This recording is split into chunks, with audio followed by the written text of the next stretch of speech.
അതെ, ഈ കാണുന്ന ഞാനല്ല, ഇത് AI ആണ്. കാരണം ഇന്ന് എല്ലായിടത്തും AI വീഡിയോസ് ആണല്ലോ, എവിടെ നോക്കിയാലും AI വീഡിയോസ് ആണ്. ബ്രാൻഡുകളുടെ ഐഡന്റിറ്റി ആയിട്ട് AI മാറിയിട്ടുണ്ട്. ഞങ്ങളുടെ നമ്മുടെ കസ്റ്റമേഴ്സും നമ്മുടെ അഭ്യുദയകാംക്ഷികളുമായിട്ടുള്ള ഒരുപാട് സുഹൃത്തുക്കൾ ചോദിക്കാറുണ്ട് ഈയിടെയായിട്ട്, അത് നിങ്ങളുടെ പേജിലോ പ്രൊഫൈൽസിലോ ഒന്നും AI വീഡിയോസ് കാണുന്നില്ലല്ലോ, നിങ്ങൾ എന്താ AI വീഡിയോസ് ചെയ്യാത്തത്? ഭയങ്കര നൂതന സാങ്കേതിക വിദ്യയല്ലേ, എന്തുകൊണ്ടാണ് AI വീഡിയോസിലേക്ക് നിങ്ങൾ പോവാത്തത്? അപ്പം എനിക്ക് തോന്നി കുഞ്ഞു വീഡിയോ ഇടാമെന്ന് വിചാരിച്ചു. ഇത് AI ഒന്നും അല്ല, ഇത് ഞാൻ തന്നെയാണ്. എൻ്റെ സ്വന്തം ശബ്ദം, എൻ്റെ സ്വന്തം എല്ലാം ഞാൻ തന്നെയാണ്. സ്വന്തം വീഡിയോ തന്നെയാണ്, AI അല്ല.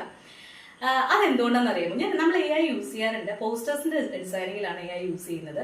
അതിൽ തന്നെ ഫോട്ടോസ് ഒറിജിനൽ ഫോട്ടോസ് മാത്രമാണ്. നിങ്ങൾക്ക് അറിയാൻ പറ്റും, നമ്മളുടെ പോസ്റ്റേഴ്സ് കണ്ടു കഴിഞ്ഞാൽ പോസ്റ്റർ ഡിസൈനിങ് എലമെന്റ്സ് യൂസ് ചെയ്യാറുണ്ട്. ബാക്കി ഇമേജസ് എല്ലാം ഒറിജിനൽ ഇമേജസ് തന്നെയാണ്.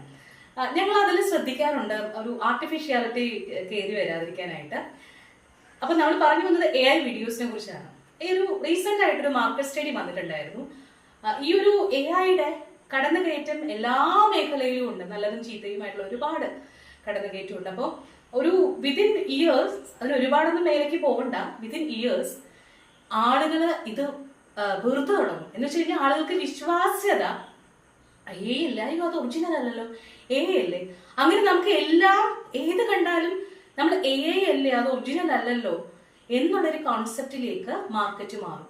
അങ്ങനെ വരുമ്പോൾ ആളുകൾ ഇത്തരം ബിസിനസ് ഇതിൽ നിന്നും, അല്ലെങ്കിൽ ഇത്തരം പ്രൊഡക്റ്റ് സർവീസസ്, അല്ലെങ്കിൽ അതിൽ നിന്നും എല്ലാത്തിൽ നിന്നും ആളുകളുടെ മനസ്സ് പിൻവലിയാൻ തുടങ്ങും. അങ്ങനെ ബിസിനസ്സിനെ മോശമായി ബാധിക്കാൻ AI സാങ്കേതിക വിദ്യ കൊണ്ട് ഒരു കുറച്ച് വർഷങ്ങൾക്കുള്ളിൽ ഒരു വിസ്ഫോടനം ഉണ്ടാകും എന്നൊക്കെ ഇന്റർനാഷണൽ ജേർണൽസിലൊക്കെയുള്ള മാർക്കറ്റ് സ്റ്റഡീസിൽ വന്നിട്ടുണ്ട്.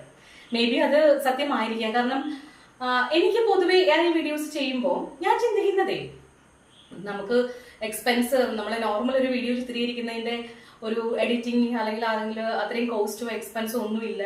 നമുക്ക് വളരെ ഈസി ആയിട്ട് പ്രൊഡക്റ്റുകളൊക്കെ ഭംഗിയായിട്ടൊക്കെ ചെയ്യാം. പക്ഷെ എന്നാൽ പോലും അത് സത്യമല്ലല്ലോ, അത് റിയൽ അല്ലല്ലോ. That is only AI, artificial intelligence ആണ്. അപ്പൊ ആ ഒരു എന്താ പറയുക, ആ ഒരു ബ്രാൻഡ് സിൻസിയാരിറ്റി, നമ്മൾ എന്താണെന്നുള്ളത് നമുക്ക് പറയാൻ സാധിക്കണ്ടേ? നമ്മുടെ ബ്രാൻഡ് എന്താണെന്നുള്ളത് നമുക്ക് പറയാൻ സാധിക്കണം.